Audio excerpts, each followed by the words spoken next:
Hello,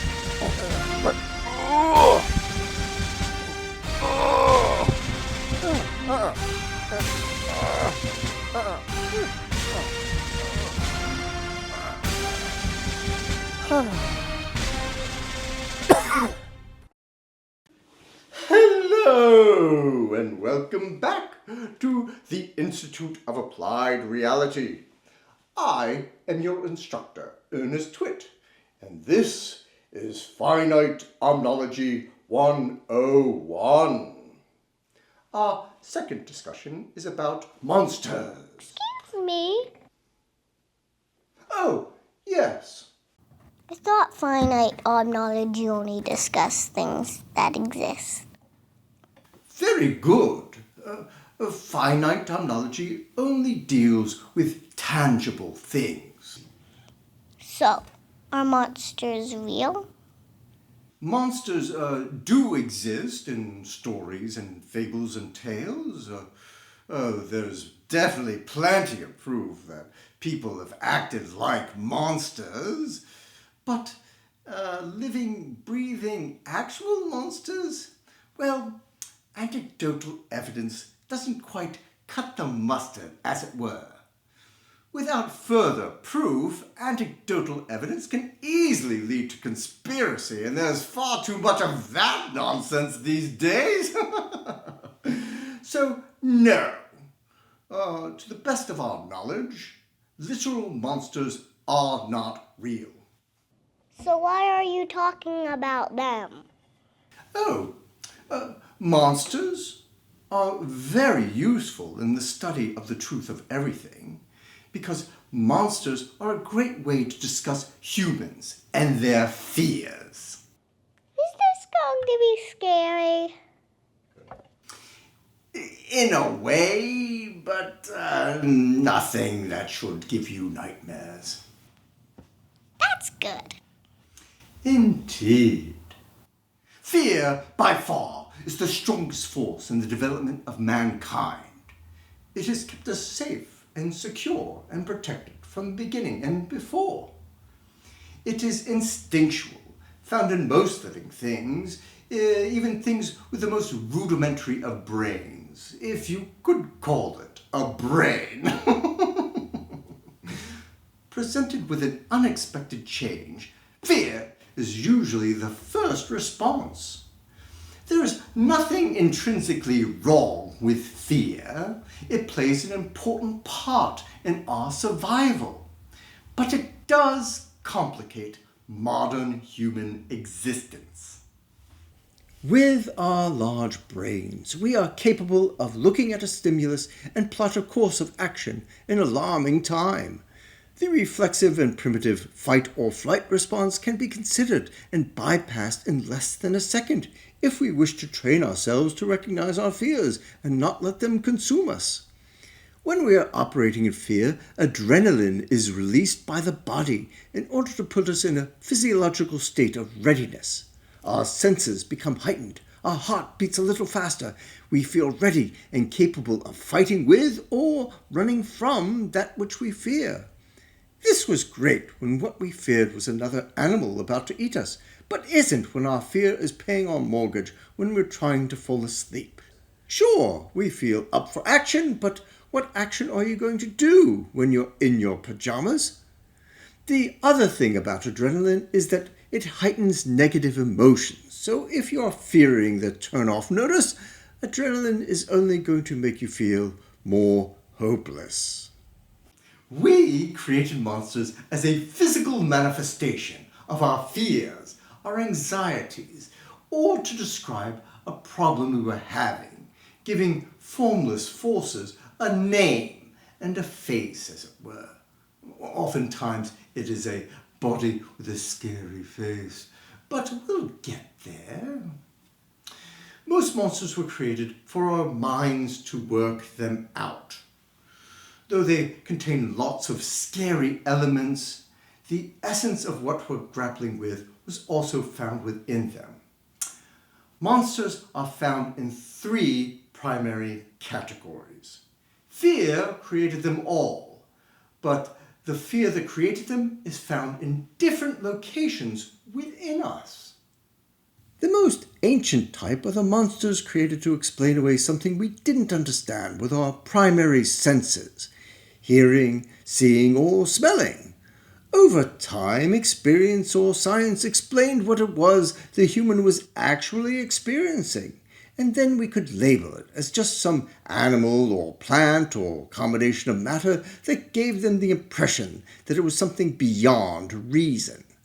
The underwater monster Charybdis from ancient Greece was merely whirlpools created in a particularly treacherous sea, and not some creature sucking away at the water trying to pull ships under and drown men.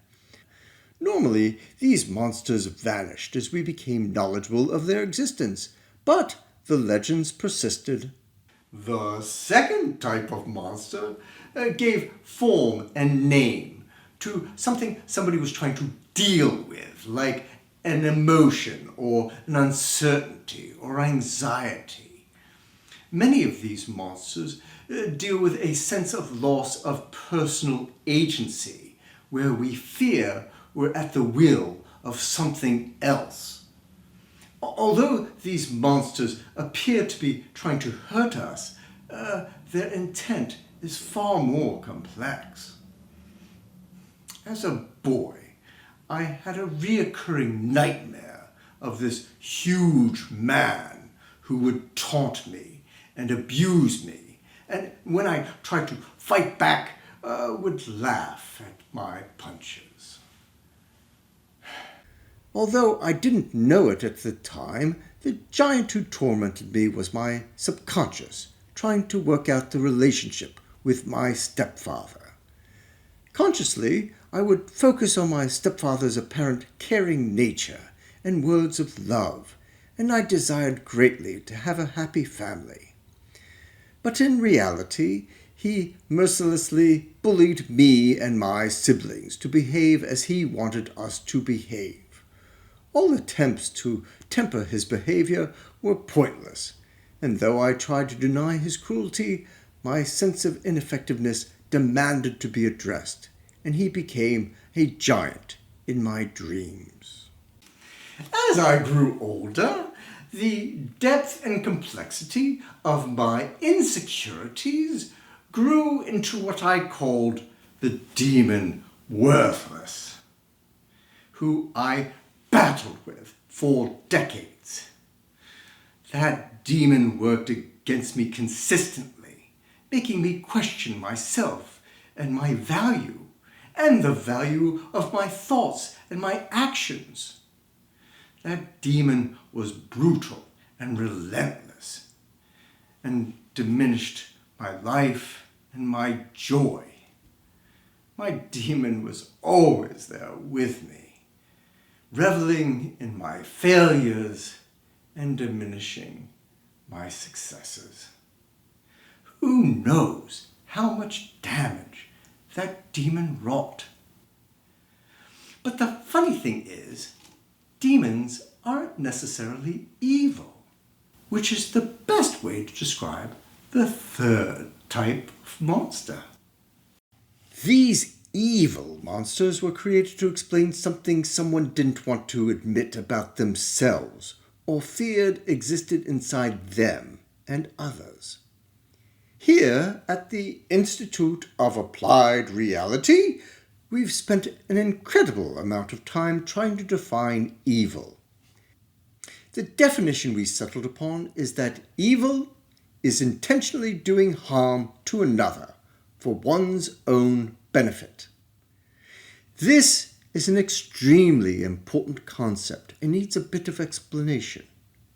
In this definition, evil is not an external force, but a choice made by human beings.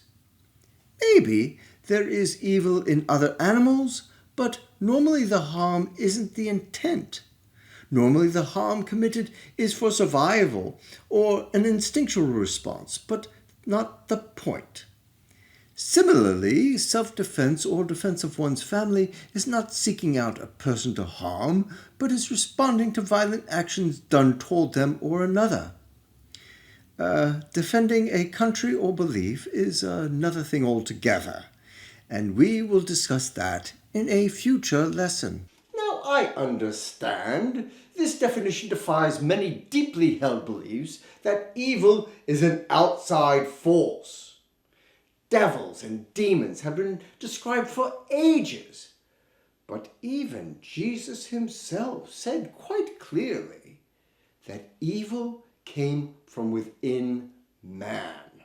When Jesus evokes the name of Satan, is he speaking of a fallen angel, or is he describing an aspect of all humans that put themselves above all others and all things?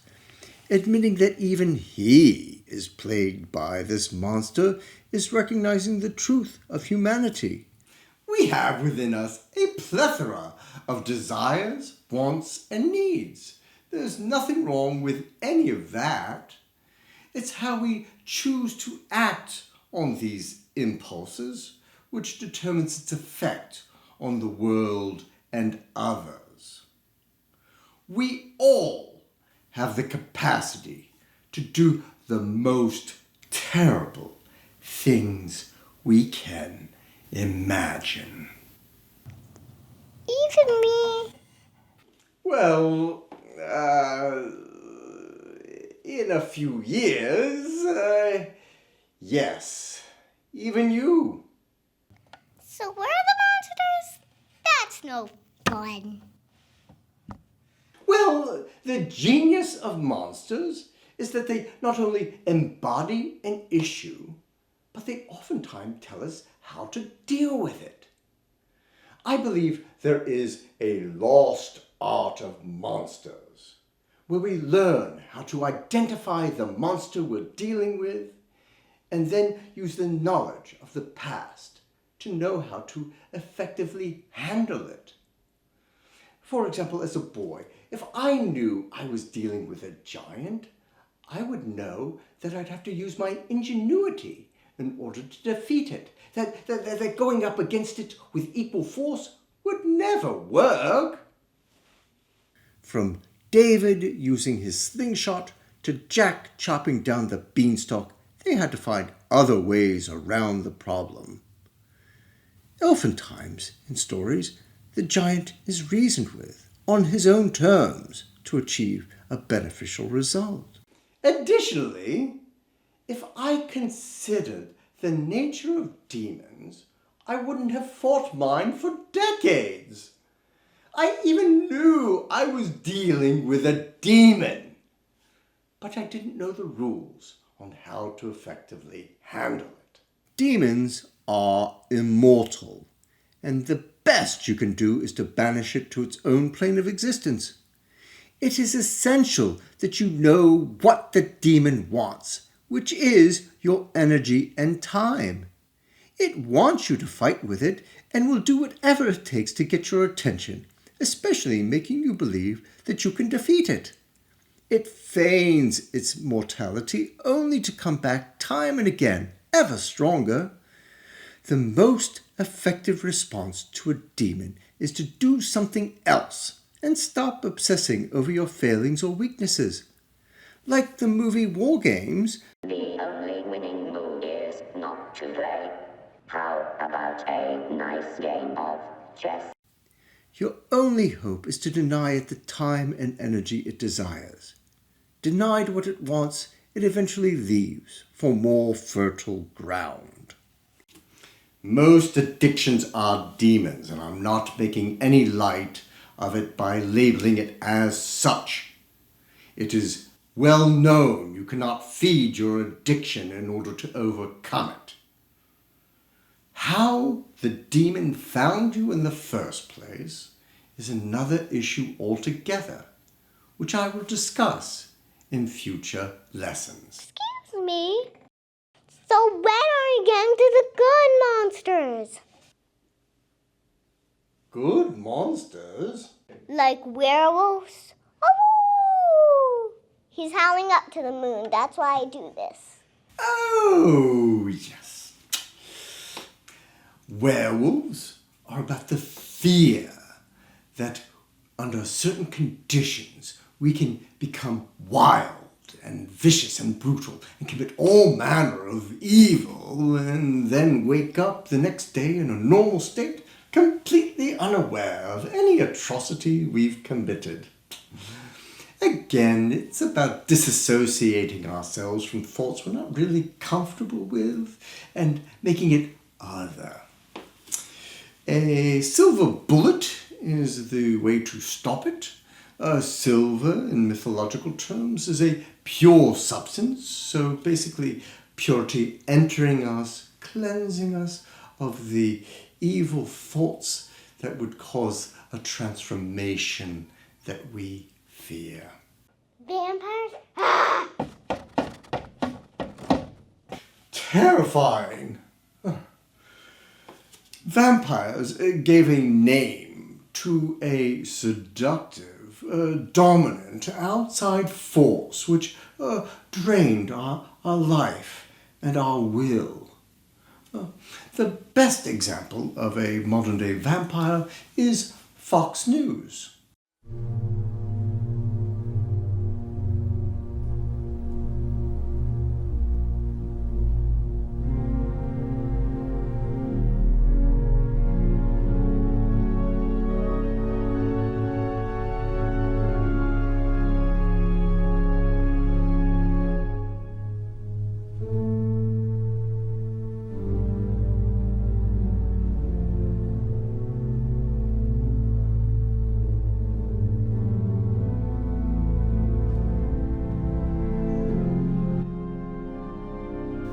Like a vampire, they have seduced a selected population and then fed off them, draining their time and money, leaving them at the mercy of Fox News' will. The enslaved and devout audience are wholly beholden to their master, only believing the word of Fox News and distrusting everything else. Vampires are evil monsters, because they are intentionally manipulating others for their financial and political benefit, regardless of the damage they are doing to their followers, the nation, and the world. They have consciously sown distrust and strife in the public square with no interest of creating anything positive. The best-known way to kill a vampire is by sunlight. In the darkness they thrive, but in the light of truth their dark machinations are revealed, and they wither in the light. This is exactly what happened during the Dominion voting machine lawsuit, which began exposing all the rank hypocrisy and lies the company engages in when communicating among themselves. It took nearly $750 million to close the lid of that coffin before they were utterly destroyed. It is a little recognized fact that when monsters go running around unchecked, they breed other monsters. The clearest example of this is during wartime, when all manner of hell is released on Earth. In the case of Fox News, after 4 decades of abusing their audience, the victims birthed a new monster. Fed anger and rage and lies and resentment, the followers of Fox News manifested a golem. In Jewish folklore, a golem is the creation formed from the rage of a large group of people. It is entirely impervious to any assault and suffers no damage from any attack. Its sole purpose is to destroy the group's enemy, be it liberals or the government or that which they believe oppresses them. Their golem is Donald Trump. Many not under the spell of Fox News do not understand how anyone could think Donald Trump would be a good leader of the United States, but that's not his purpose. The only way to dispel a golem is by decreasing the energy that created it. How to dissipate the rage of MAGA is up for discussion, but at least it provides a direction in which to work. I suspect some of you are now believing I'm engaging in some sort of political hackery, which I respectfully reject. I find reducing things down to the binary of right and left, liberal and conservative, progressive and conservative is just as silly as reducing things down into good and evil. This is just another example of that pesky rear refrigerator syndrome. I find the whole paradigm of right and left to be nothing more than a tool of division and obfuscation. Monsters find us all, and here are two monsters I find haunting many liberals. The first is a sphinx. You know, the lion with a man's head. Traditionally, they sit at the crossroads and ask a question of travelers. If the traveler answers correctly, they move forward. But if they answer wrong, they become breakfast or dinner or whatever meal time of day it is. Many liberals are stuck at the crossroads, fearing the question. They are trapped, unable to move forward, living out their days, scared to face the ramifications of their answer, because the answer would reveal the truth of themselves. Many liberals know in their hearts that they fear not only the potential destruction if they answer the question wrong, but they fear what lies ahead on the road beyond the Sphinx if they answer correctly. They find it safest to stay where they are, stuck in their progression. The second monster are sirens. These were half beautiful women up top and ugly bird below with wings. They usually hang out on ocean cliffs and sing an amazingly beautiful song. Enchanted sailors would crash their ships to reach them, and everyone would perish. Many liberals are enchanted by thoughts of an idealized world, the beautiful song, and wish to move toward it, blind to the dangers. The song and the sirens are often true and possess great knowledge, but moving toward it willy-nilly is completely wrong. Conservatives find this behavior most annoying, and rightly so. By ignoring the facts in front of them, they endanger the lives of us all.